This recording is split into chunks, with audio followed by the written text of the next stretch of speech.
इन्नल हम्दलिल्लाहि नहमदुहु व नस्तईनुहु व नस्तगफिरुह व नऊज़ु बिल्लाहि मिन शुरूरि अनफुसिना व मिन सय्यिआति अअमालिना मन यहदिहिल्लाहु फला मुदिल्ल लहु व मन युद्लिल्हु फला हादिय लहु व अशहदु अल्ला इलाहा इल्लल्लाहु वहदहु ला शरीका लहु व अशहदु अन्न मुहम्मदन अब्दुहु व रसूलुहु या अय्युहल्लज़ीना आमनु अत्तक़ुल्लाह हक़्क़ तुक़ातिही व ला तमूतुन्न इल्ला व अंतुम मुस्लिमून या अय्युहन्नासु अत्तक़ू रब्बकुमुल्लज़ी ख़लक़कुम मिन नफ़्सिन वाहिदह व ख़लक़ मिन्हा ज़ौजहा व बस्स मिन्हुमा रिजालन कसीरन व निसाअ वत्तक़ुल्लाह अल्लज़ी तसाअलून बिही वल अरहाम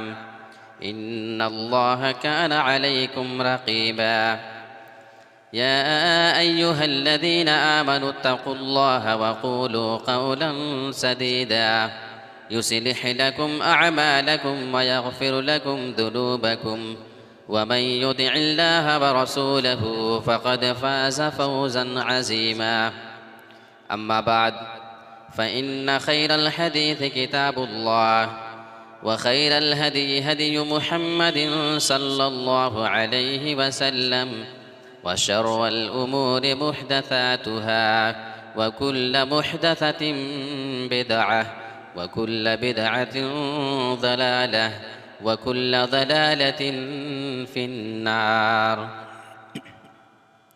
अऊज़ु बिल्लाहि मिनश शैतानिर रजीम बिस्मिल्लाहिर रहमानिर रहीम वजाअ अस्सहरतु फ़िरऔन क़ालू इन्न लना लअजरन इन कुन्ना नहनुल गालिबीन क़ाल नअम व इन्नकुम लमिनल मुक़र्रबीन रब्बि इश्रह ली सदरी व यस्सिर ली अमरी वहलुल उक़दतम मिन लिसानी यफ़क़हू क़ौली आमीन।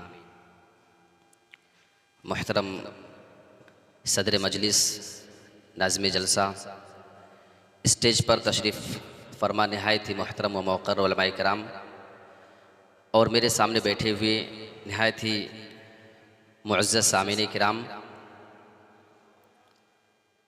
आज मैंने आपके सामने जिस मौजू का इंतखाब किया है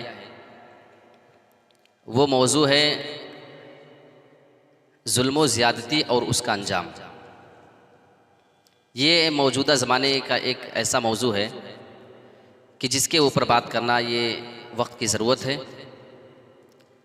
आज आप पूरी दुनिया के हालात को उठाकर देख लें, जिस तरीके से मुसलमानों के ऊपर लोग जुल्म सितम के पहाड़ तोड़ते हैं वो बयान से बाहर है। सवाल ये पैदा होता है कि हम इतने मजलूम क्यों हो गए, क्यों हम पर हर कोई मुसल्लत हो जा रहा है, हर कोई जिस अंदाज में चाहता है हमारे ऊपर जुल्म करता है और हम खामोशी के साथ उस चीज़ को बर्दाश्त कर लेते हैं। आप अल्लाह के रसूल सल्लल्लाहु अलैहि वसल्लम की सीरत का मुताला करते हैं, आपने हिजरत के वाक़ये को पढ़ा होगा। मक्का के वो ताकतवर मजबूत काफिर और मुशरिकीन जिन्होंने रसूल की ज़िंदगी को अजीरन बना दिया था, सहाबा को इतना मजबूर कर दिया था कि अल्लाह रब्बुल आलमीन को आर्डर करना पड़ा कि आप मक्का छोड़ करके मदीना चले जाएं, ये जगह आपके लिए सेफ नहीं है। वहीं से हिजरी साल की शुरुआत होती है जब अल्लाह के रसूल सल्लल्लाहु अलैहि वसल्लम हिजरत करके मक्का से मदीना जाते हैं। लाचारी का आलम है, बेबसी का आलम है, लोग मर्डर करने की प्लानिंग कर चुके हैं। अल्लाह रब्बुल आलमीन ने हिजरत का फरमान जारी कर दिया। हिजरत के वाक़ये से और उसके बाद सन 8 हिजरी में आप देखें, अभी 8 साल का पूरा अरसा भी नहीं गुजरा था। और आप अच्छे से जानते हैं कि मक्का जो फतेह होता है सन 8 हिजरी के अंदर, वो क्या प्लानिंग थी, वो क्या सेटिंग होती थी, वो क्या जहनियत अल्लाह के रसूल सल्लल्लाहु अलैहि वसल्लम ने अपने साथियों की बना रखी थी। आप ज़रा गौर करें, मक्का से जब मदीना जा रहे हैं तो घर बार को छोड़ा, दौलत को छोड़ा, ज़मीन और जायदाद को छोड़ा, बेसहारा होकर के गए। ठीक है, मदीने के लोगों ने मदद किया, ताउन किया, लेकिन वो बहुत सारी ताकत उनकी वहाँ पे छूट चुकी थी। अपने साथ वो सारे सरमाए, सारे असासे लेके नहीं जा सके थे, लाचारी का आलम था। लेकिन वो कौन सी ऐसी प्लानिंग थी कि 8 साल का अरसा मुकम्मल नहीं हुआ अभी, सन 8 हिजरी ही के अंदर उसी मक्का को अल्लाह के रसूल सल्लल्लाहु अलैहि वसल्लम ने फतेह करके दिखा दिया, और सारे सहाबा ने बिल्कुल चढ़ावा कर दिया उसके ऊपर। और हज़रत साद बिन अबी वक़ास तो यहाँ तक कह रहे थे, अल यौमा यौमुल मरहमा मलहमा, आज का दिन बोटी करने का दिन है। काफिरों, तुमने हमें मक्का से निकाला था, आज हम तुम सब से एक एक करके बदला लेंगे। वो अल्लाह के रसूल ने बाद में मना किया कि किसी से बदला नहीं लेना। हमें रसूल सल्लल्लाहु अलैहि वसल्लम की ज़िंदगी से सीखना है। हम मुसलमानों के बारे में सुनते चले आ रहे हैं कि फ़िलिस्तीन के अंदर 1963 से ये इजराइल के यहूदी जुल्म कर रहे हैं। वो मामला जैसे पहले चला रहा था, आज भी मामला वैसे ही है। सन 2023 हो गया, लेकिन हालात में कोई सुधार नहीं। जैसे पहले कश्मीर के मुसलमानों को सताया जा रहा था, आज भी वही सूरत है जो 20 साल पहले थी। बहुत से ऐसे जगहें आपको हिंदुस्तान में मिल जाएंगी जहां पे मुसलमानों को 30 और 40 साल पहले जिस तरीके से उनके ऊपर जुल्म किया जा रहा था, आज भी वहां के हालात उससे भी बदतर हो चुके हैं। यानी हमारी प्लानिंग क्या है, और अल्लाह के रसूल सल्लल्लाहु अलैहि वसल्लम की ज़िंदगी से हमने सीखा क्या है? सीखा हमने नहीं, सिर्फ हम रसूल का मुताला करने के शौकीन हैं। एक आदमी था, बड़ी दिलचस्प बात आपके सामने रख रहा है। वो हथियारों पे बड़ा फोकस करता था। उसका मानना था कि हमारे पास कुछ हो या ना हो, हमारे पास हथियार का होना ज़रूरी है। उसे एक आदमी सवाल करता है कि ये फिक्र आपकी कहाँ से पैदा हुई, आपकी ये जहनियत आई तो कहाँ से आई? जानते हैं उस गैर मुस्लिम आदमी ने क्या जवाब दिया था? मुसलमानों, हमें शर्म करनी चाहिए। उस आदमी ने फरमाया, मैंने एक बार मोहम्मद की ज़िंदगी की स्टडी किया, मैंने उनकी लाइफ स्टाइल को पढ़ा था, मैंने उनकी ज़िंदगी के आखिरी औकात को पढ़ा। जब उनका इंतकाल हो जाता है, उनके सहाबा, उनके साथी उनकी लाश को देखने के लिए उनके घर पे आए। रात का अंधेरा था, चिराग जलाने के लिए उन्होंने उनकी बीवी से जब कहा तो उनकी बीवी ने जवाब दे दिया कि तुम्हारे नबी ने हमारे घर में चिराग जलाने के लिए तेल भी नहीं छोड़ा है। वो आदमी मुताला कर रहा था, बारीकी पे गौर कर रहा था, क्योंकि उसका मानना था कि इतना बड़ा रसूल, ये इसकी ज़िंदगी से हमें बहुत सारी चीज़ें सीखने को मिल सकती हैं। वो आदमी मज़ीद ये जवाब देता है, चिराग जलाने के लिए तेल उनके घर में नहीं था, लेकिन जब मैंने और आग को पलट करके देखा तो उसी आदमी के घर में दीवार पे तलवार लटक रही थी, हथियार उसके घर में मौजूद थे। उस आदमी ने कहा, मैंने वहीं से ये पॉइंट नोट कर लिया कि आपके पास कुछ हो चाहे ना हो, अपने दिफा के लिए और दुश्मन से मुकाबले के लिए हथियार होना ज़रूरी है। ये उसने रसूल की ज़िंदगी से सीखा है। बताइए, हमने इस वाक़ये को दसियों बार पढ़ा होगा, सुना होगा, लेकिन इस पॉइंट को हमने कभी नहीं सीखा। एक और चीज़ समझ लें, पूरी दुनिया के अंदर आप मुझे एक देश बता दें कि जो जाहिल हो, वहाँ के लोग पढ़े लिखे ना हो, एजुकेटेड ना हो, और वो देश बहुत ज़्यादा ऊंचाई पर हो, तरक्की पर हो। एक देश का नाम बता दें हथियारों के मामले में, और इसी तरीके से और भी दीगर टेक्नोलॉजी के मामले में।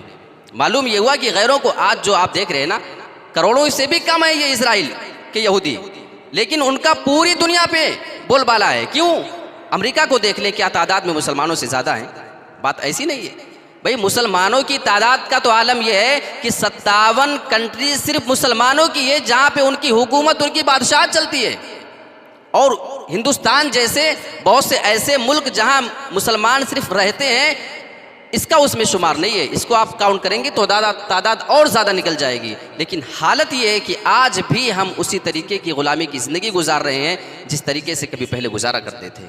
मुसलमानों से ज़्यादा जवाल, इतनी सालों साल हुकूमत करने के बाद हिंदुस्तान के अंदर आप हालात देख लें किस तरीके से ग़ुलामी की जंजीर में आजकल का मुसलमान जकड़ा है। इसके बारे में हमारा इस्लाम क्या कहता है, जुल्म हमारे इस्लाम की नज़र में कैसी है, आइए इसे हम सही मुस्लिम की हदीस की रोशनी में देखते हैं। यह हदीस कुदसी है।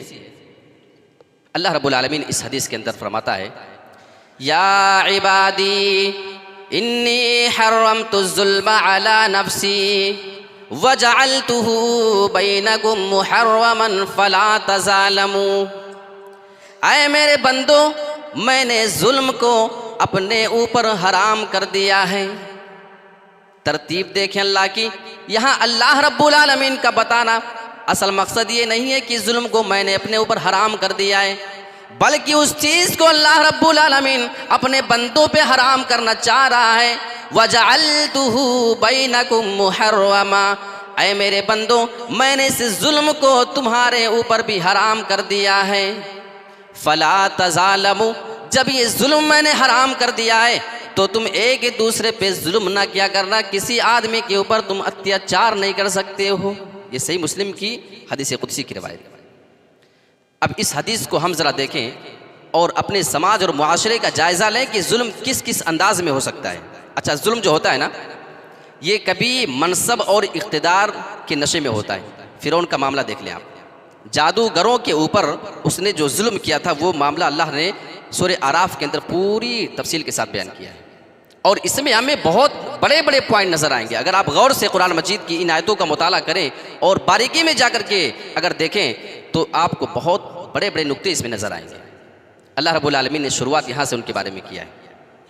वजाअ अस्सहरतु फ़िरऔन क़ालू इन्न लना लअजरन इन कुन्ना नहनुल गालिबीन।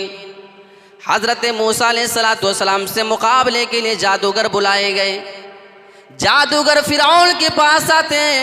फ़िरऔन के पास आने के बाद सबसे पहले उनके अल्फाज ये थे, इन्ना लना लअजरन इन कुन्ना नहनुल गालिबीन। ऐ फ़िरऔन, अगर हम ये आज का मुकाबला जीत जाते तो हमें कोई बड़ा इनाम मिलना चाहिए।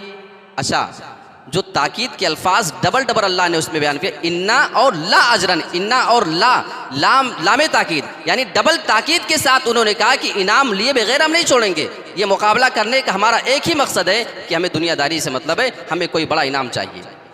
फ़िरौन की समझदारी पे ताज्जुब होता है और अल्लाह ने उसके इस पॉइंट का कुरान में जिक्र किया है। काला नाम, उसने कहा हाँ तुम्हें इनाम मिल जाएगा। देखो, अगर हम जादूगरों के मुतालबे को देखें ना तो उसमें सिर्फ उन्होंने इनाम मांगा था, दूसरी कोई चीज़ नहीं। लेकिन ये फ़िरऔन इतना समझदार बादशाह था तो बहुत बड़ा जालिम, बहुत बड़ा वो जाबिर बादशाह था, लेकिन समझदारी उसके अंदर कूट कूट करके भरी थी दुनियावी मामले के लिए। वो फौरन जवाब देता है, क़ाल नअम व इन्नकुम लमिनल मुक़र्रबीन। जवाब देता है, ऐ जादूगरों, तुम्हें घबराने की ज़रूरत नहीं है, इनाम तुम जो चाहोगे मिल जाएगा। व इन्नकुम लमिनल मुक़र्रबीन, और हम तुम्हें अपना करीबी दरबारी भी बना लेंगे। अच्छा, अब इसके जवाब में क्या नुक्ता है वो ज़रा देखिए।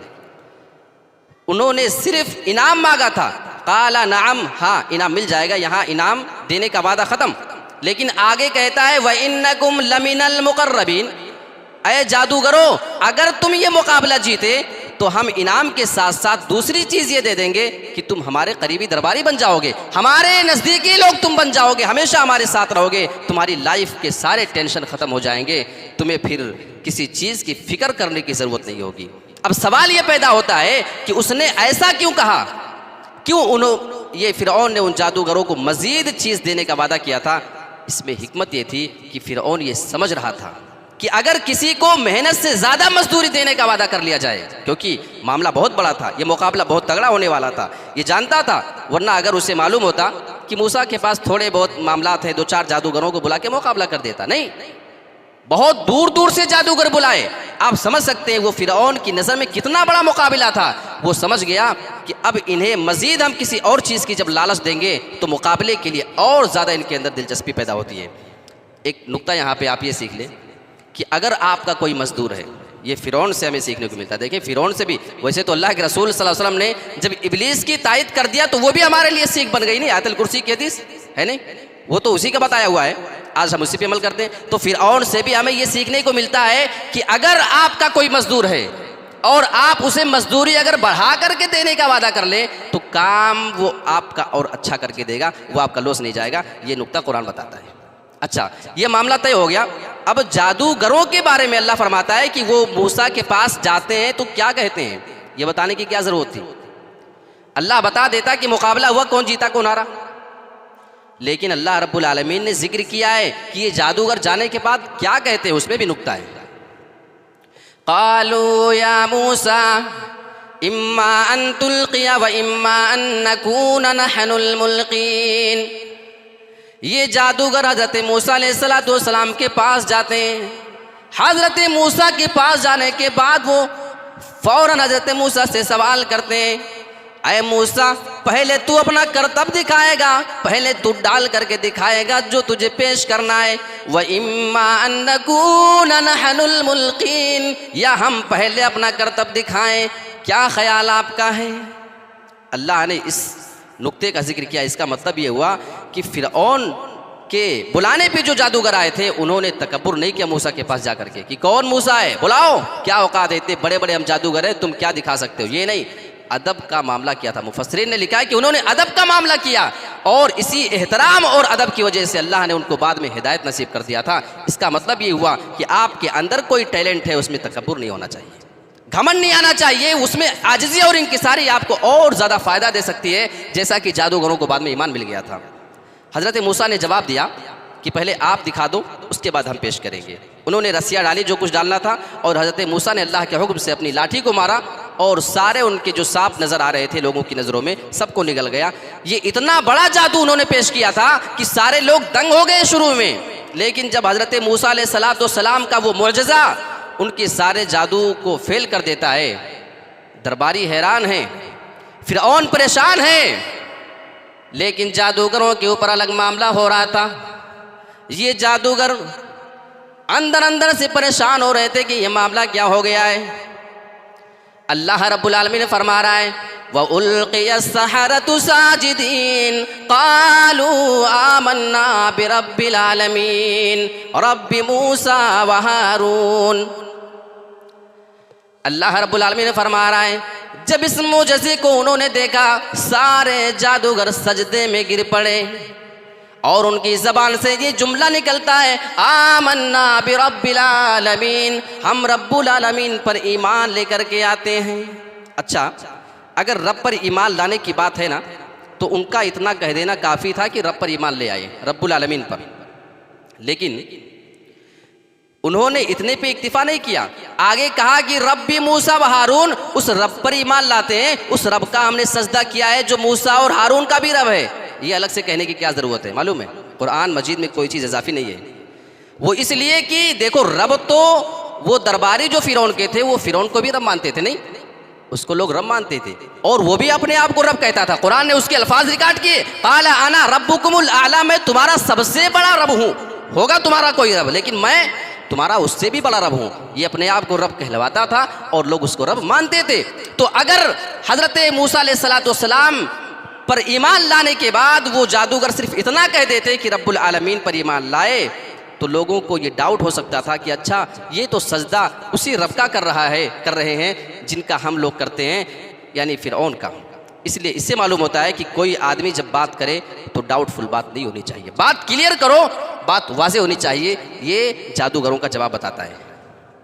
अब उसके बाद होना यही था, फ़िरऔन बहुत ज़्यादा बौखलाया और उसने उनके लिए सज़ा का ऐलान किया और अल्लाह रब्बुल आलमीन ने बाकायदा उनके बारे में ज़िक्र किया कि उसने कहा क्या था, लउक़त्तिअन्ना अयदियकुम व अर्जुलकुम मिन खिलाफिन सुम्मा लउसल्लिबन्नकुम अजमईन। उसने कहा कि मैं तुम्हारे हाथ और पैर को उल्टे सिमत से कटवा दूंगा और तुम सभी को सूली पर चढ़ा दूंगा। जादूगरों ने ये जवाब दे दिया था, क़ालू इन्ना इला रब्बिना मुनक़लिबून, अगर ऐसा तू करता है तो हम सभी को लौट करके अल्लाह की जानिब फिर जाना है। यानी मालूम ये हुआ, इसमें एक बहुत बड़ा नुक्ता है, मुफस्सिरीन ने जिक्र किया है कि जब जादूगर मुकाबले के लिए आए थे तो दुनिया की लालच उनके अंदर थी। उनके अल्फाज बताते हैं, इन्ना लना लाअजरन, हमें इनाम चाहिए और ज़रूर चाहिए, यानी बस हम सिर्फ इनाम के लिए आए हैं, बाकी हमको कुछ नहीं चाहिए और हमें किसी चीज़ से मतलब नहीं है।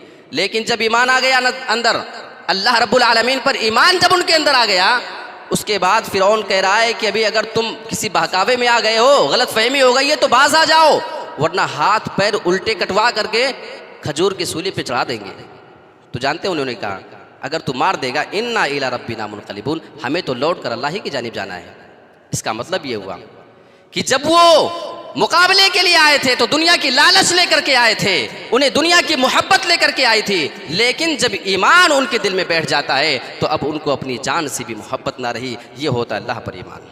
जब किसी के अंदर मुसीबत आती है, किसी के ऊपर कोई दबाव पड़ता है, उनका ईमान और ताज़ा होता है। आप फ़िलिस्तीन के मुसलमानों को देखें, गाज़ा और हमास के मुसलमानों को देखें, हमारे ईमान से कहीं ज़्यादा मजबूत आपको ईमान उनका नज़र आएगा। मेरे प्यारे साथियों, उन्हें मालूम है कि आज भी अगर हम ये ऐलान कर दें कि ऐ यहूदियों तुम हमें माफ़ कर दो, हम तुम्हारे धर्म में आ जाते हैं, अल्लाह की कसम वो उन्हें अपना तस्लीम कर लेंगे। कुरान ने यही बात कही है, वलन तरज़ा अन्कल यहूदु वलन नसारा हत्ता तत्तबिअ मिल्लतहुम। ये यहूदी और ये ईसाई तुमसे उसी वक्त राज़ी हो सकते हैं जब तुम उनके दीन में आ जाओ, उनके दीन को तुम कबूल कर लो, वो तुम्हें अपना मान लेंगे, तुम्हारे ऊपर कोई जुल्म सितम कभी फिर नहीं करेंगे। मेरे प्यारे साथियों, उन्हें मालूम है। लेकिन हमने वीडियोज़ बहुत सारे देखे हैं, कितने मासूम बच्चों को हमने मरते देखा है, कितनी माओं के सामने उनकी जवान औलाद को हमने दम तोड़ते देखा है। लेकिन आज तक कभी कोई ऐसी वीडियो, कोई ऐसी खबर हमारे कानों तक नहीं पहुंची है कि कोई वहाँ का मासूम ये ऐलान कर रहा हो उनकी जुल्म और सितम से घबरा करके, ऐ यहूदियों हमें माफ़ कर दो, हम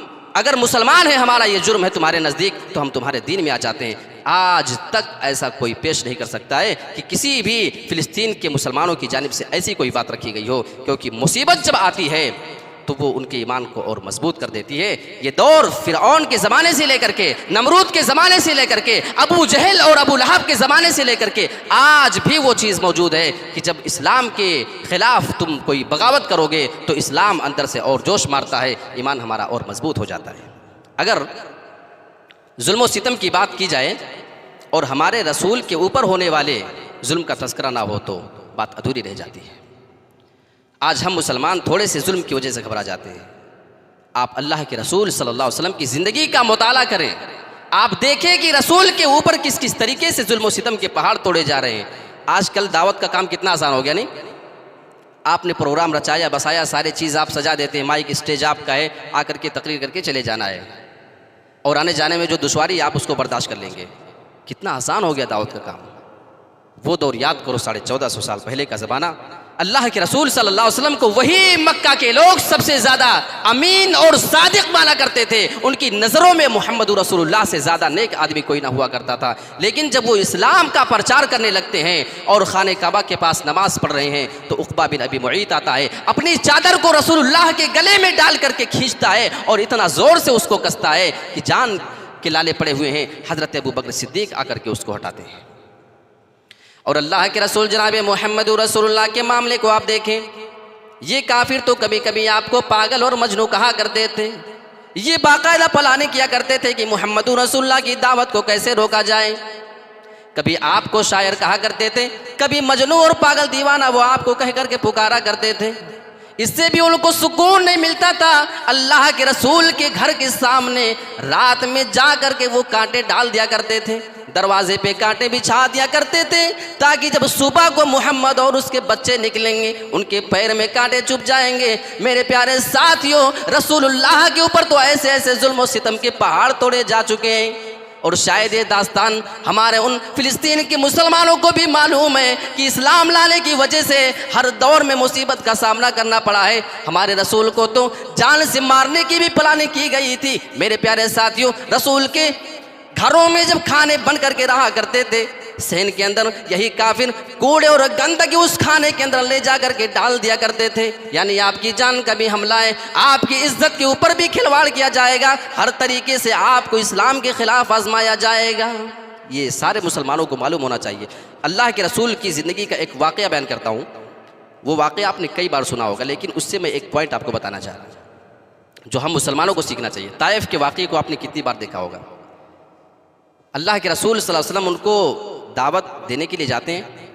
आज आप यहाँ आकर के बैठ के सुन रहे, हमको आपके पीछे जाकर के नहीं सुना पड़ रहा है, आप खुद से शौक़ से आते हैं। लेकिन गौर करो कि वो ज़माने में दावत का काम कितना मुश्किल हुआ करता था। अल्लाह के रसूल सल्लल्लाहु अलैहि वसल्लम दावत के लिए वो ताइफ वालों के पास गए।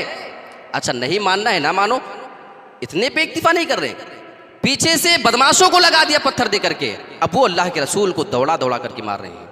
और जो वाक़या बताता है कि इतनी मार अल्लाह के रसूल सल्लल्लाहु अलैहि वसल्लम को पड़ चुकी थी कि पूरे जिस्म से खून निकल करके जूते में जम गया और अल्लाह के रसूल जब बर्दाश्त नहीं कर सके तो बेहोश हो गए। याद रखिएगा, हम जैसे कमज़ोर, आप जैसे कमज़ोर लोग अगर 2-4 पत्थर से बेहोश हो जाएं तो कोई ताज्जुब की बात नहीं, लेकिन अगर रसूल बेहोश हो गए थे इसका मतलब बहुत ज़्यादा मार आपको पड़ी थी, क्योंकि अल्लाह के रसूल सबसे तगड़े थे। बड़े बड़े पहलवान की हिम्मत नहीं होती थी कि रसूल के सामने आकर के खड़ा हो सके। आप गौर करो कि अगर वो शख्स किसी चीज़ की वजह से बेहोश हो जाता है तो मार कितनी शदीद रही होगी। मेरे प्यारे साथियों, आप इसका तसव्वुर नहीं कर सकते हैं। बेहोश हुए, बाद में होश आया, फरिश्ता आता है, अल्लाह के रसूल इन ताइफ वालों ने आपको बगैर गलती के मारा है, अगर आप इजाज़त दे दें तो इन ताइफ वालों को पहाड़ियों के बीच में हम रख करके पीस देते हैं। लेकिन अल्लाह के रसूल सल्लल्लाहु अलैहि वसल्लम थे। हमारे पास अगर हमारे कोई दुश्मनी के लोग मिल जाएं जो हमारे दुश्मन हैं, और कोई बड़ा आदमी आकर के अगर सपोर्ट में खड़ा हो जाए कि तुम जो कहो वो सज़ा दिलवा देंगे, फिर देखो हम क्या करते हैं, उसका है नहीं। लेकिन अल्लाह के रसूल फरमाते हैं मैं इनके लिए हलाकत की तमन्ना नहीं कर रहा हूँ, ना इनके लिए मैं वो चाहता हूँ कि ये बर्बाद हो जाए। मुझे उम्मीद है कि आने वाले लोग बाद में ईमान लेकर के आएंगे। और वही हुआ, बाद में वो लोग इस्लाम लाए। और आप जा कर के देख लिया, ताइफ का दावा सेंटर मशहूर है, अल्हम्दुलिल्लाह, अल्लाह अकबर। ये देखें, रसूल को जो भरोसा था कि यहाँ के लोग ईमान लाएंगे, सिर्फ ईमान नहीं लाए बल्कि वहाँ की वजह से पूरी दुनिया में दावत का काम हो रहा है। वो अल्लाह के रसूल की दावत का असर था, वो खुलूस था रसूल का, जो आज रंग हमारे सामने आपके नज़र आ रहा है। अब यहाँ पे नुक्ता ये है कि अल्लाह के रसूल सल्लल्लाहु अलैहि वसल्लम ने जो दुआ किया था, आप उस अल्फाज पे गौर करें, अल्लाहुम्मा हदी कौमी फ़इन्नहुम ला यअलमून। अय अल्लाह तू मेरी कौम को हिदायत दे। ये वही वो लोग हैं जो थोड़ी देर पहले अल्लाह के रसूल जनाब मुहम्मद रसूलुल्लाह को पत्थरों से मार मार करके बेहोश कर चुके हैं। यानी आपको वो दुश्मन समझ करके मार रहे थे, आपकी जान वो लेना चाहते थे, लेकिन जब होश आता है अल्लाह के दरबार में जब दुआ करते हैं तो अल्फाज ये नहीं थे, अल्लाह तू ताइफ वालों को हिदायत दे दे, तू हमारे दुश्मनों को हिदायत दे दे, ये हमको आइंदा ना मारे। लेकिन अल्फाज ये थे, अल्लाहुम्मा हदी कौमी, अल्लाह तू मेरी कौम को हिदायत दे। मालूम ये होता है अल्लाह के रसूल अपने जान के दुश्मन को भी अपना कहा करते थे, उनको अपनी कौम कह करके पुकार रहे हैं। आज हम भी मुसलमान हैं, हमारे और आपके ख़ानदान में कोई झगड़ा हो जाए, मोहल्ले में झगड़ा हो जाए, एक ही मसलक के लोग हैं, एक ही मजहब के मानने वाले हैं, लेकिन हमारी आपस में फसाद इतनी ज़्यादा फैल जाया करती है कि हमारी और आपकी शादी में भी शिरकत ना करें, हमारे जनाजे में आप शिरकत ना करें, हम आपके जनाजे में ना जाएं। मेरे प्यारे साथियों, हम भी उसी रसूल के मानने वाले हैं, रसूलुल्लाह की ज़िंदगी से सीखना है। आपकी दावत का भी तरीका सीखना पड़ेगा और आपके दुश्मनों को माफ़ करने का भी तरीका हमको सीखना पड़ेगा। अल्लाह के रसूल के ऊपर सिर्फ जुल्म नहीं किया गया था, हर तरीके से मजबूर किया गया। आप जानते हैं अल्लाह के रसूल के 3 नर औलादें और 4 बेटियां थीं, इब्राहिम, कासिम, अब्दुल्ला। इन तीनों बेटों का इंतकाल बचपने में हो गया था, यानी नर औलाद अल्लाह के रसूल की कोई भी जिंदा नहीं रही। और 4 बेटियां जो थी, ज़ैनब, रुक़ैया, उम्मे कुलथुम, फ़ातिमा रज़ी अल्लाह अन्हुन्ना अजमईन, ये चारों बड़ी हुई, चारों की शादियां हुई। और इन 4 में से 3 का इंतकाल रसूल की ज़िंदगी में हो गया। सिर्फ हज़रत फ़ातिमा वो बेटी हैं जो रसूल के इंतकाल के बाद ये इनका इंतकाल होता है, वो भी 6 महीने के बाद उनका इंतकाल हो गया। यानी रसूल ने कितने तकलीफ़ अपनी ज़िंदगी में बर्दाश्त की है। माँ का बचपने में इंतकाल, बाप का तो पैदा होने से पहले इंतकाल, दादा का इंतकाल, हज़रत खदीजा का इंतकाल, और भी बीवियों की वफ़ात, और 3 नर औलादों की वफ़ात, 3 बेटियों की वफ़ात रसूल की ज़िंदगी में। ज़रा सोचो उस रसूल पे क्या बीती होगी। और हमारे यहाँ कोई एक हादसा पेश आ जाए हमारी ज़िंदगी में तो हमको लगता है कि बस अल्लाह तू हमारे साथ क्या कर रहा है, और हमारे सारे शिकवे सिर्फ अल्लाह रब्बुल आलमीन के ऊपर होते हैं। मेरे प्यारे साथियों, सब्र नाम की भी कोई चीज़ होती है। तो अल्लाह के रसूल के बेटे कासिम के बाद जब अब्दुल्ला का इंतकाल हो गया तो अबू लहब जो अल्लाह के रसूल का चचा था सगा, ये अल्लाह के रसूल के उस मुसीबत के घड़ी में उनके सहारा बनने के बजाय काफिरों के पास जाता है और खुशखबरी सुनाता है कि तुमने कोई खुशखबरी सुनी है, मोहम्मद अब बेनामो निशान हो गया। ये उसके अल्फाज थे।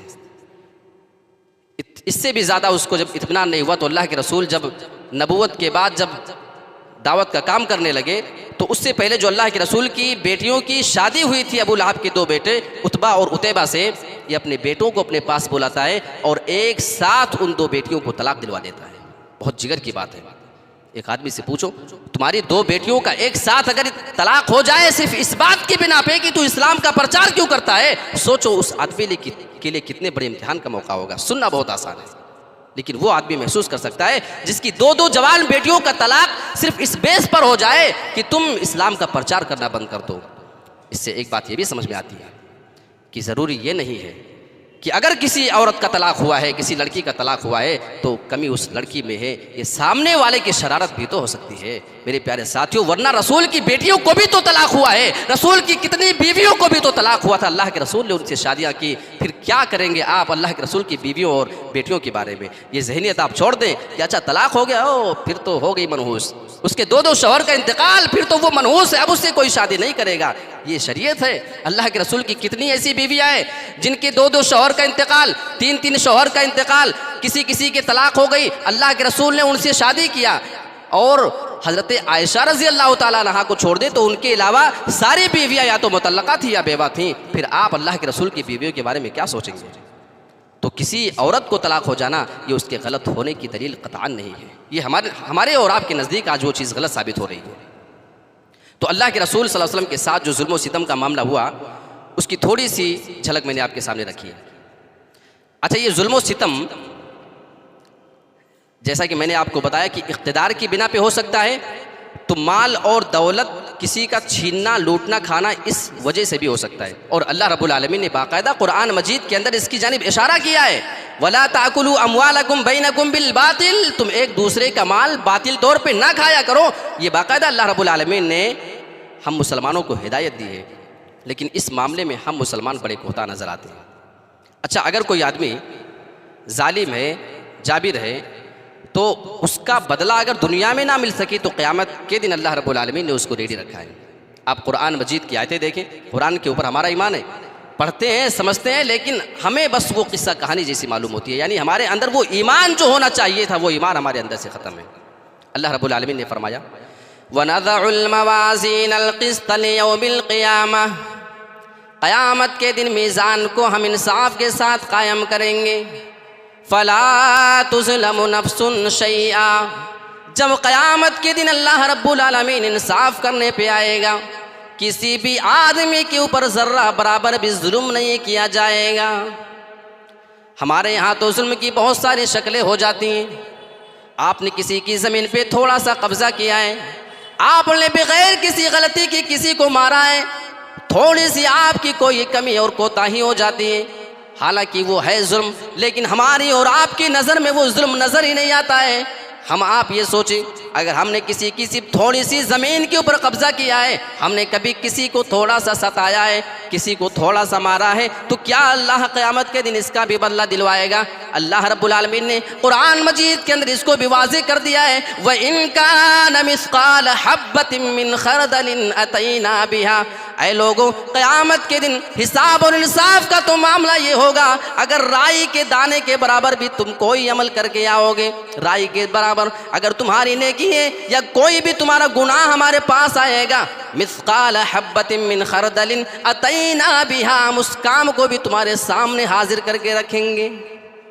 क़यामत के दिन छोटी और बड़ी हर चीज़ का हिसाब हो जाएगा।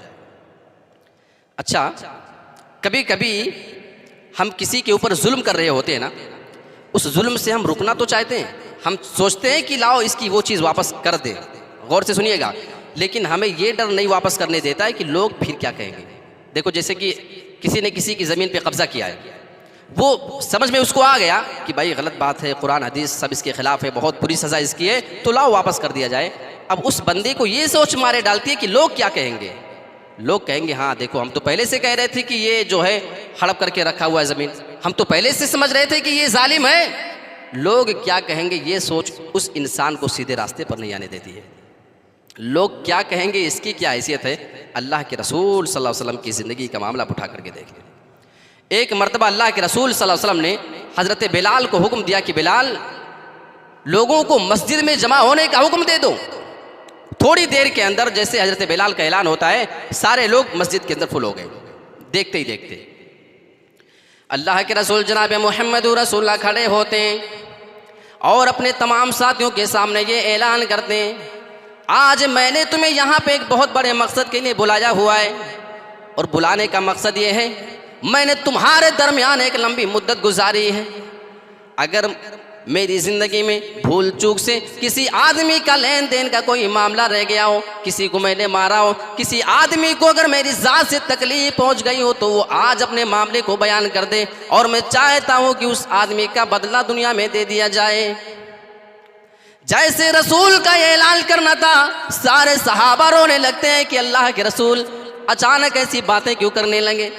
लेकिन उसी बीच में एक आदमी खड़ा होता है, कहने लगा, अल्लाह के रसूल, मैं आज आपके सामने अपना मामला रखना चाहता हूँ। अभी तक तो मैंने आपसे कभी इसका बदला नहीं मांगा था, लेकिन आपने जब आज ऐलान कर दिया है तो आज मैं ये चाहता हूँ कि आपके सामने मैं उस मामले को रख करके आपसे बदला ले लिया जाए। अल्लाह के रसूल ने फरमाया कि बोलिए क्या मामला है। और सारे सहाबा उस आदमी की जानिब पलट गए। क्या है? रसूल के साथ किसका कौन सा मामला हो सकता है? भाई जाहिर सी बात है, ताज्जुब में डालने वाली बात थी और सारे लोग हैरान थे इस मामले को लेकर के।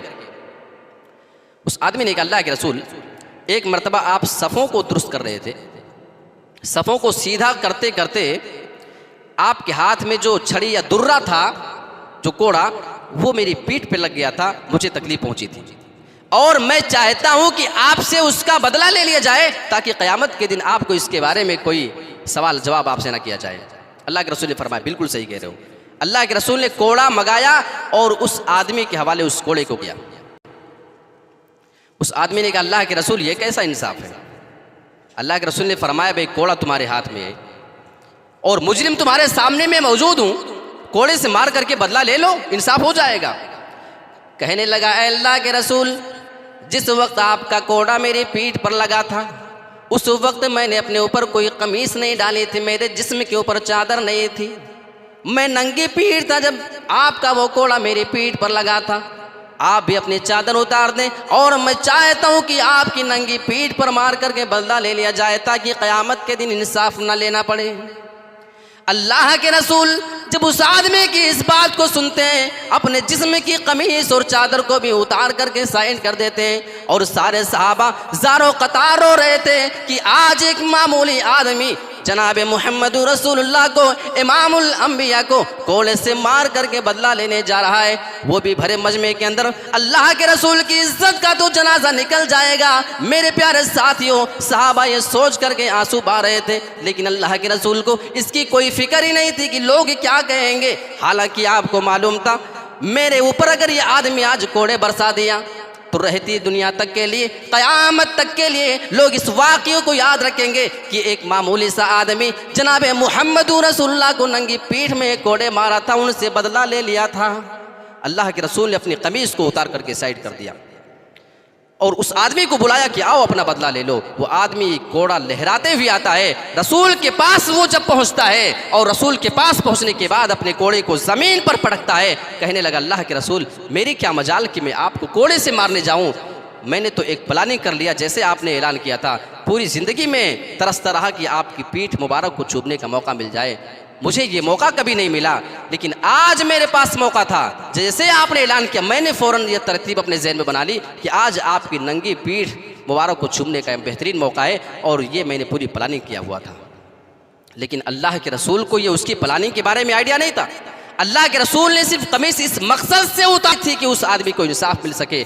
है कोई रसूलुल्लाह सल्लल्लाहु अलैहि वसल्लम का वो उम्मती जो आज खड़ा नहीं होना चाहता, अपने दिल में ये इरादा कर ले कि जिस आदमी का मेरे साथ कोई मामला है, मैं उस आदमी का वो मामला उसको वापस कर करके अपने मामले को ख़त्म करवा लूँगा। मेरे प्यारे साथियों, लोग क्या कहेंगे इससे ज़्यादा ज़रूरी है कि अल्लाह क्या सोचेगा, अल्लाह रब्बुल आलमीन क़यामत के दिन क्या कहेगा। और लोगों के सामने जब क़यामत के दिन तमाम लोगों के सामने रुस्वा और जलील किया जाएगा, इससे बेहतर है कि दुनिया की रुस्वाई हमारे सामने हो जाए। सही मुस्लिम की एक हदीस है, जो कोई आदमी किसी पर जुल्म करता है, जुल्म बहुत मुख्तलिफ तरीके का हो सकता है। एक मरतबा अल्लाह के रसूल सल्लल्लाहु अलैहि वसल्लम ने अपने सहाबा से एक सवाल किया, अतदरूना मल मुफलिस, ऐ मेरे सहाबा क्या तुम जानते हो कि मुफलिस किसे कहते हैं? तो सहाबा ने जवाब दे दिया, बड़ी नॉर्मल सी बात थी उनके जहन में। आलू अल मुफलिसु फीना मल ला दिरहम लहु वला मता, ऐ अल्लाह के रसूल, हम मुफलिस उसे समझते हैं जिसके पास रुपया पैसा नहीं, खाने पीने की कोई चीज़ नहीं, हमारे दरमियान तो वही मुफलिस आदमी है, वही फ़कीर कल्लाश आदमी। लेकिन अल्लाह के रसूल ने उनके जवाब देने के बाद अलग से जवाब दिया, फ़क़ाला इन्नल मुफलिस मिन उम्मती, ऐ मेरे सहाबा तुम जिसे मुफलिस कह रहे हो हकीकत में वो मुफलिस आदमी नहीं, बल्कि मेरी उम्मत का मुफलिस आदमी वो है याती यौमल क़ियामती बिसलाति व सियाम व ज़कात। एक आदमी मेरी उम्मत का क़यामत के दिन आएगा और उस आदमी के नामे अमाल में बड़ी बड़ी नेकियां दर्ज होंगी। नमाजें पढ़ा होगा, वो रोज़े भी रखने वाला था और वो ज़कात भी दे करके आया है, यानी अल्लाह के हक़ को मुकम्मल तौर पे अदा करके आया है। नमाज, रोज़ा, ज़कात नाम लेकर के अल्लाह के रसूल ने बयान किया। अच्छा देखो, एक जानिब नमाज हो गई, रोज़ा हो गया और ज़कात हो गया, बहुत बड़ी बड़ी नेकी है, इसमें कोई कोताही नहीं। लेकिन दूसरी जानिब अल्लाह के रसूल फरमा रहे हैं वयाती क़द शतम हादा, वो आदमी साल में आएगा कि दुनिया में किसी आदमी को उसने गाली दिया होगा, वक़ज़फ़ हादा, दुनिया में किसी आदमी के ऊपर उसने झूठा इल्ज़ाम लगा दिया होगा, व अकल माल हादा, दुनिया में उस आदमी ने किसी का माल छीन करके गसब करके खा लिया होगा, व सफ़क दम हाजा, दुनिया में बग़ैर किसी गलती के किसी का मर्डर किया होगा, जुल्म करते हुए मर्डर करके आया होगा, वह ज़रब हाजा, दुनिया में उस आदमी ने बग़ैर गलती के किसी को मारा। ये 5 चीज़ें अल्लाह के रसूल ने बयान की, बहुत गौर से इसको अपने ज़हन में आप बिठा लें। एक तरफ नमाज है, रोज़ा है, ज़कात है, हुकूकुल्लाह मुकम्मल लेकर के पहुँचाए, और दूसरी जानिब किसी आदमी को मारा है, किसी को गाली दिया है, किसी का मर्डर किया है, किसी का माल खाया है, किसी के ऊपर इल्ज़ाम लगाया है, ये मामला दूसरी जानिब। अब अल्लाह के रसूल फरमा रहे हैं कि उस आदमी का मामला क्या होगा। सारे मजलूमों को बुलाया जाएगा और सारे मजलूम एक एक करके उसके पास अपना बदला लेने के लिए आएंगे। इंसाफ वहाँ कैसे होगा? देखो, अल्लाह रब्बुल आलमीन क़यामत के दिन इंसाफ कैसे होगा अल्लाह के रसूल ने दुनिया में बता दिया है। फजुअता हादा मिन हसनाती व हादा मिन हसनातिही, जिसको मारा, जिसको गाली दिया, जिसका माल उसने खाया है, एक एक आदमी को बुलाया जाएगा और सारे लोगों को उसकी नेकियां उठा करके बांटी जाएंगी। फ़इन फ़नियत हसनातुहु क़ब्ल अन युक़ज़ा मा अलैहि, अगर इंसाफ हो जाने से पहले उस आदमी की नेकियां ख़त्म हो जाएंगी, यानी इतने उसके मामले होंगे, अगर नेकी किसी की बांटी जाने लगे तो मुझे नहीं लगता कि उसकी नेकी फिर बाकी रह जाएंगी। अगर उस आदमी की नेकियां ख़त्म हो जाएंगी फिर क्या मामला होगा, इंसाफ फिर कैसे किया जाए। अल्लाह के रसूल फरमा रहे हैं उखिदा मिन खतायाहुम, सारे मजलूमों के गुनाहों को उठाया जाएगा, फतुरिहत अलैहि, और उस गुनाह को उठा करके इस आदमी के ऊपर लादा और डाला जाएगा। सुम्मा तुरिहा फिन्नार, फिर इस आदमी को घसीट करके जहन्नम के अंदर डाला जाएगा। ये क़यामत का इंसाफ होगा। आपकी नेकियां दूसरों को और दूसरों के गुनाह आपको। अच्छा, दुनिया में अगर कोई आदमी जुल्म करता है ना, होश में आ जाओ, वरना आपके दुश्मन का बहुत बड़ा फ़ायदा होने वाला है क़यामत के दिन। आप अपने दुश्मन का बहुत बड़ा फ़ायदा कर जाओगे अनजाने में, याद रखिएगा। जिसे आप नीचा दिखाने के लिए, जिसे आप जलील करने के लिए, जिसको आप कमज़ोर करने के लिए ये सारे मामलात कर रहे हैं ना, क़यामत के दिन आपका यही अमल उसे जन्नत दिलवा देगा और आपका यही अमल आपको जहन्नम दिलवा देगा। कितना बड़ा नुकसान आपको वहाँ पे होने वाला है। ये जुल्म और सितम एक ऐसी चीज़ है कि जिसके बारे में अल्लाह के रसूल सल्लल्लाहु अलैहि वसल्लम ने सही मुस्लिम के अंदर इस जुल्म को तारीकी करार दिया है। आप सही मुस्लिम के हदीस उठाएं, इत्तक़ुज़्ज़ुल्म फ़इन्न ज़ुल्म ज़ुलुमातुन यौमल क़ियामा, आए लोगों तुम जुल्म करने से अपने आप को बचा करके रखो, क्योंकि जब कोई आदमी दुनिया में किसी आदमी के ऊपर जुल्म करता है तो उस दुनिया में किया जाने वाला जुल्म क़यामत के दिन तारीकी उस आदमी के लिए बन जाएगा, अंधेरे का सबब बन जाएगा। ये सही मुस्लिम के अल्फाज। और एक बुखारी के अल्फाज है कि अगर कोई आदमी किसी पर दुनिया में जुल्म करता है तो ये उस आदमी का किया हुआ जुल्म जिस आदमी पे वो कर रहा है, यानी मजलूम की बद्दुआ अल्लाह रब्बुल आलमीन फ़ौरन कबूल करता है। वैसे देखो, दुआएं हम बहुत सारी करते हैं, हो सकता है कि अभी हमारी दुआ कबूल ना हो, लेकिन अगर कोई मजलूम आदमी है और उस मजलूम आदमी ने अगर किसी के खिलाफ बद्दुआ कर दी तो उसकी बद्दुआ अल्लाह रब्बुल आलमीन बहुत जल्दी कबूल करता है। दलील सही बुखारी की रवायत है। इत्तकी दावतल मज़लूम, अल्लाह के रसूल ने फरमाया कि मजलूम की बद्दुआ से बचो। क्यों? मजलूम की बद्दुआ में ऐसी क्या चीज़ रखी है? फ़इन्नहा लैसा बैनहा व बैनल्लाहि हिजाब, क्योंकि जब कोई मजलूम दुआ करता है उसके दिल से जब आह निकलती है तो इस आह के दरमियान और अल्लाह रब्बुल आलमीन के उस कबूल करने के दरमियान कोई पर्दा, कोई दूसरी चीज़ हायल नहीं होती है। यहाँ उसके दिल से आह निकली, यहाँ उसके ज़बान से आपके खिलाफ बद्दुआ निकलती है, वहाँ अल्लाह रब्बुल आलमीन फ़ौरन उससे कबूल कर लेता है। वैसे तो दुआएँ हमारी और आपकी बहुत सारी ऐसी है ना कि टाइम पर कबूल नहीं होती है, तो हम परेशान भी हो जाते हैं। हालांकि दुआओं के बारे में हमारी समझ ज़रा सा नाक़िस है। हमें अपने दुआओं के बारे में भी गौर करना चाहिए कि दुआ इंसान की कभी कभी उसी टाइम पे कबूल हो जाती है। जैसे आपने दुआ किया तो हो सकता है कि आपकी वो दुआ उसी टाइम पे कबूल हो जाए। और इसकी मिसाल आप देखें, जंग बद्र के मौके पे अल्लाह के रसूल गिड़गिड़ा रहे हैं, अल्लाह रब्बुल आलमीन से दुआ कर रहे हैं, इतनी दुआएं सजदे में कर रहे हैं कि वो ज़मीन की मिट्टी तर हो गई थी और अल्लाह ने उसी टाइम पे उनकी दुआ को कबूल कर लिया। ये दलील है कि दुआ फ़ौरन भी कबूल हो सकती है। लेकिन वहीं पे ये मामला भी है कि दुआएं आपकी लेट से भी कबूल हो सकती हैं। मिसाल के तौर पे अभी मैंने थोड़ी देर पहले जिक्र किया कि अल्लाह के रसूल ने ताइफ वालों के लिए दुआ किया था और दुआ करने के 8 साल के बाद, कितने 8 साल के बाद ताइफ वाले ईमान लाए। यानी रसूल की दुआएं भी कभी कभी ताखिर से कबूल होती थी और कभी कभी फ़ौरन होती हैं। उसकी एक मिसाल हज़रत यूनुस मछली के पेट में थे, वहाँ पे दुआ करते हैं तो अल्लाह रब्बुल आलमीन ने उनकी दुआ को कबूल किया और फ़ौरन वो मछली ला करके उनको साहिल समंदर पे निकल देती है।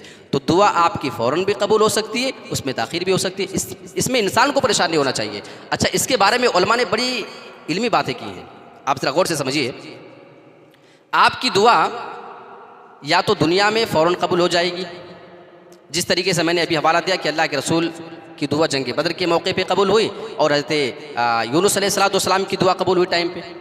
कभी कभी ताख़ीर हो सकती है, जैसे फ़तेह मक्का के मौके पे, वो ताइफ वालों के मौके पे अल्लाह के रसूल ने जब दुआ किया तो 8 साल के बाद वो दुआ कबूल होती है। और अगर आपकी दुआ देर से कबूल होती है तब तो ठीक है, उसी टाइम होगी तब भी ठीक है। अगर आपकी दुआ कबूल ना हो तो भी आपका कोई नुकसान नहीं। क्यों जानते हैं? क्योंकि हो सकता है कि आपने अल्लाह से कुछ और चीज़ मांगी है, अब आपको उसके बारे में मुकम्मल आइडिया नहीं है कि हमारी ये चीज़ बेहतर है या इसके अलावा कोई चीज़ हमें मिल जाए तो वो बेहतर है। अल्लाह बेहतर इसको समझ रहा है, अल्लाह बेहतरीन आपके बारे में जानता है। लिहाजा कभी कभी उन चीज़ों के बजाय अल्लाह आपको कोई दूसरी चीज़ उन्हीं दुआओं की वजह से अता कर देता है। और अगर ऐसा भी ना हो तो आपकी की जाने वाली सारी दुआओं को अल्लाह रब्बुल आलमीन क़यामत के दिन नेकियों की शक्ल में ज़ख़ीरा बना करके आपको देगा। यानी हर एतबार से एक मोमिन का फ़ायदा है, चाहे वो आदमी दुआ में जल्दबाजी देखे या देरी देखे या देखे ही ना दुनिया में, तो क़यामत के दिन तो उस आदमी को इंशाअल्लाह उसका बदला ज़रूर मिलने वाला है। और ये हर आदमी का ईमान होना चाहिए। अच्छा, ये जुल्म सितम की जो बात हो रही है, इसके बारे में मुझे एक वाक़या याद आता है 1995 का। 1995 यूरोप का एक नया कस्बा वहाँ पे बसाया गया था। वहाँ पे किस तरीके से मुसलमानों के साथ जुल्म ज़्यादती की गई, अब आप काउंट कर लें। 1995 और आज सन 2023 चल रहा है, आप इसे काउंट करें, मेरे ख्याल से लगभग 29 साल पहले इस तरीके से मुसलमानों के ऊपर जुल्म किया गया था कि 10,000 मुसलमानों को एक साथ, वो बसों में जहाँ जा रहे हैं, जहाँ कहीं इधर उधर का सफ़र कर रहे हैं, सारे मर्दों को हाँक करके ला करके एक मैदान के अंदर जमा कर दिया गया। और उस मैदान में जमा करने के बाद उनकी औरतें जब चिल्ला रही हैं, रो रही हैं, तो उनको सहारा दिलाया जा रहा है कि तुम्हारे मर्दों के साथ, तुम्हारे बेटों के साथ कुछ नहीं किया जाएगा। लेकिन वाह रे मज़लूमियत, ये मुसलमानों के साथ हमेशा से तारीख़ रही है। तारीख़ गवाह है कि उनके हाथ और पैर बांध करके उनको घुटने के बल टिका दिया गया और पूरे मजमे में सिर्फ इंसान ही नज़र आ रहे थे। यूँ लग रहा था कि कोई चीज़ ऐसे हो जो जानवरों की तरीके से बैठे हुए हैं और एक जानिब से फायरिंग की आवाज़ आती है कि फायर कर दिया जाए। चारों जानिब से गोलियों की ऐसी बौछार होती है कि वहीं पे सारे लोगों की चीखें इतनी ज़ोर से निकलती हैं कि गोलियों की तड़तड़ाहट से ज़्यादा उनकी चीखों की आवाज़ सुनाई दे रही थी। मेरे प्यारे साथियों, ये मुसलमानों के साथ वो नस्ल कुशी की कोशिश हर ज़माने में की गई है। ये यूरोप की बात मैं आपको बता रहा हूँ। 1995 के अंदर ये मामला पेश आता है। और उसके बाद बड़ी बड़ी मशीनों को बुलाया जाता है, ज़मीन खोदी जाती है और उस बड़े बड़े मशीन से उठा करके सारी लाशों को ज़मीन में दफना दिया जाता है। ये भी ख्याल नहीं किया गया कि इसमें कुछ मरे हुए लोगों के साथ साथ कुछ ऐसे भी लोग थे जो गोलियों का निशाना बनने से बच गए थे, कुछ ऐसे भी लोग थे जिनकी अभी सांसें चल रही थी। सारे लोगों को उसी गड्ढे में उठा करके उनको पाट दिया जाता है। ये मुसलमानों के साथ मामला होता है। इससे भी जब उनको सुकून नहीं आता है, जहाँ जहाँ मुसलमान कैंपों के अंदर वहाँ बसे हुए थे, उन लोगों ने तलाश करके एक एक मुसलमान को चुन चुन करके गोली से उड़ा दिया। और जब पूरी तादाद उसकी निकाली गई तो 50,000 से ज़्यादा मुसलमान वहाँ पे एक साथ मारे गए थे। मेरे प्यारे साथियों, ये हर ज़माने में, अभी आप देख लें जो फ़िलिस्तीन के मामलात आपके सामने, 10-15 हज़ार से ज़्यादा लोग मौत की नींद सो चुके हैं। कितने अरबों खरबों का उनका अपना नुकसान हो चुका है। और आप देखें उसके ख़िलाफ़ अगर कोई आदमी बोलता है तो उस आदमी को भी टारगेट पे लिया जाता है। यानी हर एतबार से मुसलमानों को कमज़ोर करने और दबाने की कोशिश की जाती है। लेकिन इस मुसीबत के मौके पे मुसलमान की क्या ज़िम्मेदारी है? हमारी और आपकी ज़िम्मेदारी क्या है? तालीम में अपने आप के आगे लगाओ। आज हम मुसलमान सिर्फ शिकवा करने वाले हैं। अच्छा, हम सिर्फ एक बात पे अगर गौर कर लें कि पूरा कुरान कितना अहम है, जिसके एक एक हर्फ पर अल्लाह ने 10-10 नेकियां रखी हुई हैं। पूरे कुरान में अल्लाह रब्बुल आलमीन ने पहले ना तो नमाज के बारे में कहा, ना रोज़े के बारे में कहा, ना ज़कात के बारे में, ना ये सारी बातें बाद में आती हैं। अल्लाह ने सबसे पहली बात फरमाई, इक़रा, तू पढ़। मुझे खुशी हो रही है आपको देखकर कि यहाँ तलबा की अच्छी खासी तादाद मौजूद है। ये तलबा हमारी कौम का सरमाया है, इनकी कदर करना हमारी और आपकी ज़िम्मेदारी है। जिस दिन हमारी कौम से ये तलबा अपना जहन चेंज करके अगर अपने लाइन और मैदान को अगर चेंज कर दिया तो याद रखिएगा कि फिर उस टाइम से हमारी कौम की तबाही और उसके पस्ती का ज़माना शुरू हो जाएगा। अल्लाह ने फरमाया पढ़ो। अब कमाल ये है ना कि क्या पढ़ो, इसके बारे में अल्लाह ने नहीं कहा है। हाँ, बिस्मि रब्बिकल्लज़ी खलक़ का है, उस रब के नाम से पढ़ो जिसने पैदा किया। यानी वो तुम्हारा इल्म तुम्हें अल्लाह से जोड़ करके रखे, अल्लाह से तुम्हारी वो तालीम तुम्हें दूर ना करे, ऐसी तालीम तुम हासिल करो। अब तुम्हें क्या पढ़ना है? अरबी पढ़ना है, इंग्लिश पढ़ना है और इसके अलावा हिंदी पढ़ना है, क्या क्या पढ़ना है, मैथ पढ़ना है, साइंस पढ़ना है, मेडिकल लाइन में आगे जाना है, साइंसदा बनना है, हाफिज़ कुरान बनना है, आलिम दीन बनना है, इसकी कोई क़ैद नहीं है। हाँ, आपको दीनी तालीम का होना वो ज़रूरी है, उसके अलावा आप सारी चीज़ों में। और आप अगर परसेंट निकाल लें मुसलमानों की दुनिया में तो आप देखेंगे कि मुसलमानों में पढ़े लिखे लोगों की तादाद बड़ी कम है। या तो है नहीं या है भी तो बहुत सारे, बिल्कुल हर एतबार से कम। आप अमेरिका की बात करते हैं, आप इजराइल की बात करते हैं, आप चाइना की बात करते हैं, आप ये जो बड़े बड़े हाईलाइट देशों की बात करते हैं, इनके यहाँ आप जा करके देख लें कि तालीम का क्या निज़ाम है। हमारे यहाँ बच्चों में जो गलत आदत मोबाइल की पड़ी है, उनके यहाँ भी मोबाइल है, उनके यहाँ आपसे बहुत अच्छे अच्छे लैपटॉप और फ़ोन हैं, किसी चीज़ की कमी नहीं, लेकिन उनके बच्चे उस चीज़ में तालीम पे ध्यान देते हैं। उनके बच्चों को आप देखें, वो बैठे हैं चौराहे पे, वो बैठ करके किताबें पढ़ रहे होते हैं। वो ट्रेन में सफ़र कर रहे हैं, फ्लाइट में बैठे हैं, वो किताब बैठ करके पढ़ रहे हैं। ये सारे मनाजिर देखे गए हैं, ये कोई सिर्फ यूं ही मुहज़बानी बातें नहीं है मेरे भाई। तो तालीम के ऊपर जो फोकस हमारा होना चाहिए था, ये गैरों ने ले लिया। और हर चीज़ तो ये सारे लोग, आपको क्या लगता है कि किसी चीज़ को पढ़ने में कोई कसर छोड़ते हैं? हम लोग जितनी बारीकी से किसी चीज़ को नहीं पढ़ते ना, गैर बहुत बारीकी से पढ़ते हैं। मैं आपको एक वाक़या सुनाता हूँ। एक माहिर जनीन बहुत बड़ा था। माहिर जनीन यानी पेटों के अंदर जो बच्चा होता है उसका बड़ा माहिर आदमी था वो। उसके बारे में उसे बड़ी नॉलेज थी कि क्या क्या होता है, कैसे, वो सारी तरतीब के बारे में बहुत अच्छा है उसको आइडिया था।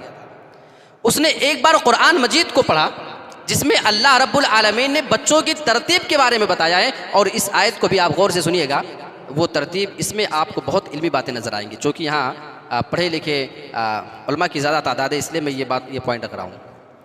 उसने इस आयत को पढ़ा और वो आयत क्या है, उसमें क्या क्या बातें की जा रही हैं, उसको आप ज़रा गौर से देखिए। वलक़द ख़लक़नल इंसान मिन सुलालतिन मिन तीन। अल्लाह रब्बुल आलमीन ने फरमा रहा है कि हमने इंसान को मिट्टी के जौहर से पैदा किया है।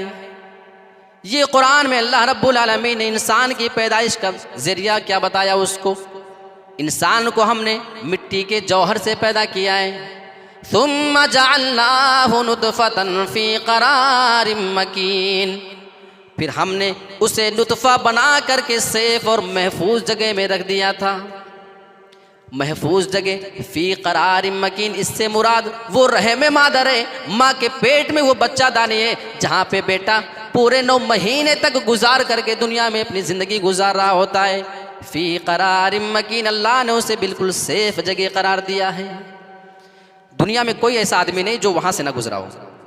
कितनी महफूज जगह में हम रह कर क्या ज़रा गौर करें। औरत चल रही होती है, खा रही होती है, दौड़ रही होती है, चल फिर रही होती है, लेटी भी है, सोई भी है, उठी बैठी, सारी हरकतें कर रही है, लेकिन वो बच्चे को कोई नुकसान नहीं है। हाँ, कभी कभी एहतियात करना पड़ता है, ये अलग बात है कि जैसे बेटा जब शुरू में जब वो कंसीड होता है, जब बच्चा हमल जब ठहरता है, तो डॉक्टर ये मशवरा देते हैं कि अभी उस औरत को ज़्यादा वजनी चीज़ नहीं उठाना चाहिए, बहुत ज़्यादा तेज़ियों से सीढ़ी पे नहीं चढ़ना उतरना चाहिए, क्योंकि उससे हमल साक़ित होने का डर होता है। ये अलग बात है। क्यों? क्योंकि डॉक्टर कहते हैं ना कि वो पानी होता है, वो जो मनी गया अभी वो पानी की शक्ल में रेगता है पेट में, तो अगर वो ज़्यादा हरकत होने से, उसको ऐसी कोई वजनी चीज़ उठाने से वो ख़राब हो सकता है अमल। वो कहते हैं कि वो पानी होता है। अल्लाह फरमाता है नुत्फ़तन, हमने नुत्फ़ा मनी का वही कतरा, और अल्लाह ने दूसरी जगह फरमाया अलम यकुन नुत्फ़तम मिन मनी जुमना, क्या इंसान मनी का कतरा नहीं था? देखो अल्लाह जो कह रहा है वही बात आज डॉक्टर बता रहे हैं। अच्छा, उसके बाद का क्या मरहला होता है? अगर हमल ठहरते ही किसी का हमल साक़ित हो जाए, तो उस टाइम पे डॉक्टर जब मशवरा देते हैं, कभी कभी हमल जब ख़राब होता है तो आप देखेंगे कि औरतों की शर्मगाह से पानी की शक्ल में हमल ख़राब होकर के निकल जाता है, पता भी नहीं चलता कभी कभी। ठीक है, कभी कभी पता भी नहीं चलता, बिल्कुल हाँ, हल्का फुल्का खून। लेकिन अगर वही मनी का कतरा ज़्यादा दिनों तक माँ के पेट में रह जाए, कुछ महीने, उसके बाद अब उसकी शक्ल खून की लोथड़ी की हो जाती है। अल्लाह रब्बुल आलमीन फरमाता है सुम्मा खलक़ना नुत्फ़ता अलक़तन, हम उस नुत्फ़े को, मनी के कतरे को खून का लोथड़ा बना दिया करते हैं। ये वही वो खून का लोथड़ा है जो माँ के पेट में पलने वाले हमल की कभी कभी ख़राब होने की वजह से खून निकल करके हमल ख़राब हो जाता है, यही वो अलक़ा है। सुम्मा खलक़नल अलक़त मुज़ग़तन, फिर अलक़े को, खून के लोथड़े को मुज़ग़ा बना दिया करते हैं। और ये मुज़ग़ा क्या होता है, इसे आपको समझना है। कभी कभी बच्चे दांतों में च्युइंगम चबा करके जब निकालें, आप उसकी शक्ल देखें, यही वो मुज़ग़े की शक्ल होती है।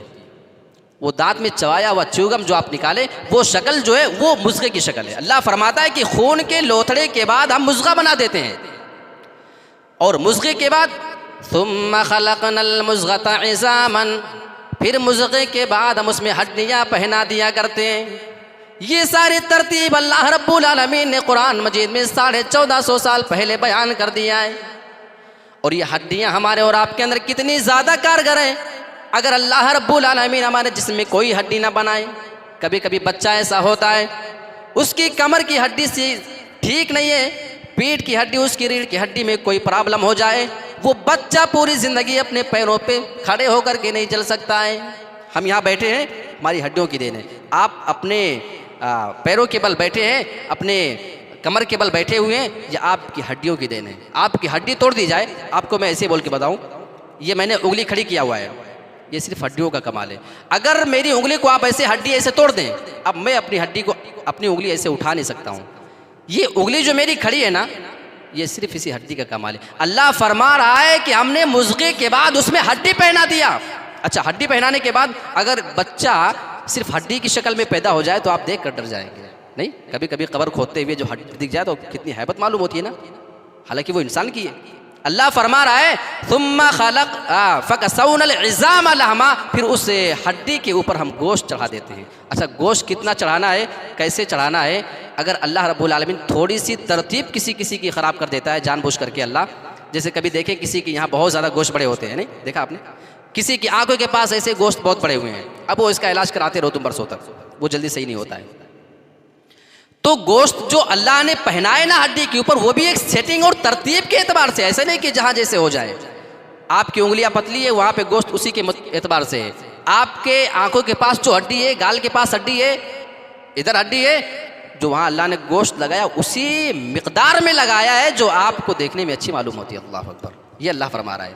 अच्छा, इन तरतीबों के बाद अल्लाह फरमा रहा है फतबारकल्लाहु अहसनुल खालिकीन, बाबरकत है वो अल्लाह जो सबसे बेहतरीन पैदा करने वाला है। ये वो बच्चा जो आपके सामने आपके मनी का वो कतरा होता है, और माँ के वो हैज़ का खून जो रुक जाया करता है और उसी से उस बच्चे की परवरिश हुआ करती है। आप देखें जैसे माँ को हमल ठहरता है, फ़ौरन उसके हैज़ के खून आना बंद हो जाया करते हैं। वो हैज़ का खून फिर कहाँ चला जाता है? सवाल तो यही पैदा होता है, ये वही वो इंतज़ाम है जो अल्लाह रब्बुल आलमीन ने माँ के पेट में उसे खून को उसकी ग़िज़ा बना दिया है। हमारा रब तो वो ज़ात, हमारे रब की ज़ात ऐसी अजीम ज़ात है जो उस माँ के पेट में बच्चे के लिए गंदे खून को भी खुराक बना के रख देता है। मेरे प्यारे साथियों, जब बच्चा पैदा हो जाता है, पैदा होने के बाद वही वो मनी का कतरा जिसे आप हाथ में लेना गवारा नहीं करते थे, जिसे आप देखना बर्दाश्त नहीं करते थे, निकलने के बाद अल्लाह ने जब उसको तरतीब देकर के खूबसूरत बना दिया है, फतबारकल्लाहु अहसनुल खालिकीन, अल्लाह ने उसको इतना ज़्यादा हसन और ख़ूबसूरत बना दिया है, निकलने के बाद आप उसको फिर चूमना शुरू कर देते हैं। सूरह 3 की एक आयत, और इस मौजू पे यही आखिरी बात रख करके अपनी बात को मैं ख़त्म कर दूँगा।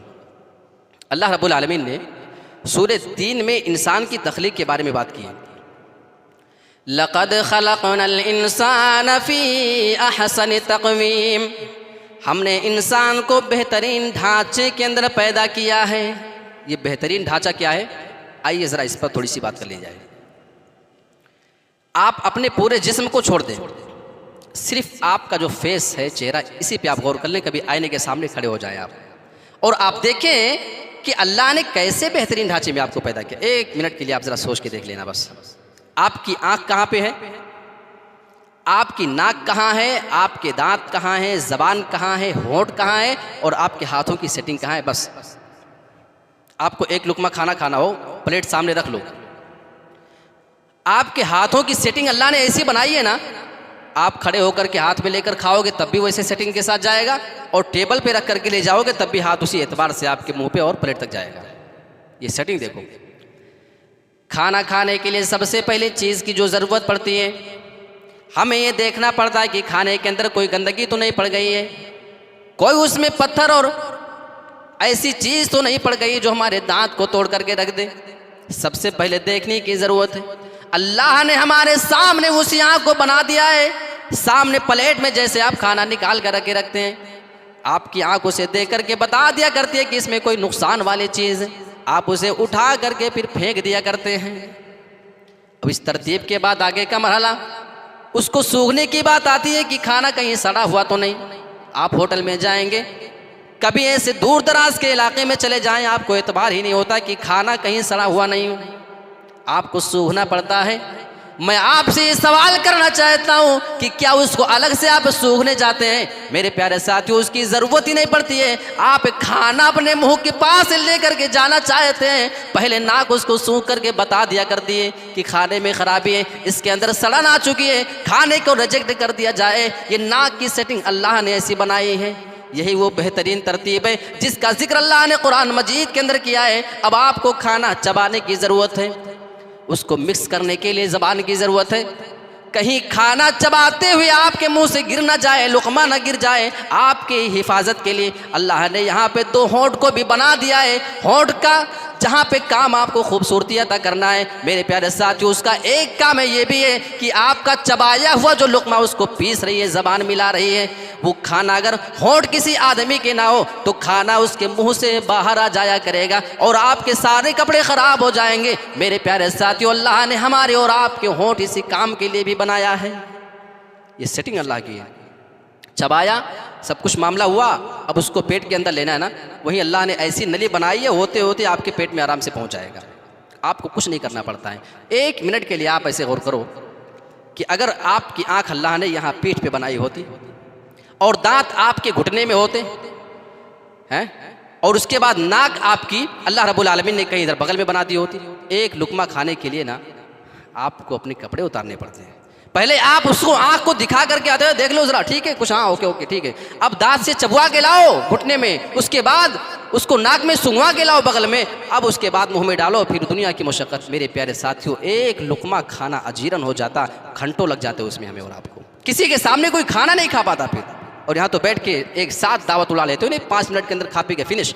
कुछ लोग तो ऐसे भी होते हैं बेचारे जो 5 मिनट के अंदर पूरी प्लेट उनकी ख़त्म हो जाती है। ये अल्लाह का वो कमाल है जो आपकी सेटिंग अल्लाह फरमाता है, लक़द ख़लक़नल इंसान फ़ी अहसनि तक़वीम, हमने इंसान को बेहतरीन ढांचे के अंदर पैदा किया है। तो ये चंद बातें। अच्छा, इसके बारे में जब वो बहुत माहिर आदमी था, माहिर जनीन था, उसने जब इसको पढ़ा, उसने पूछा कि ये कुरान कब नाजिल हुआ। उसको बताया गया कि 1400 साल पहले हो गया है।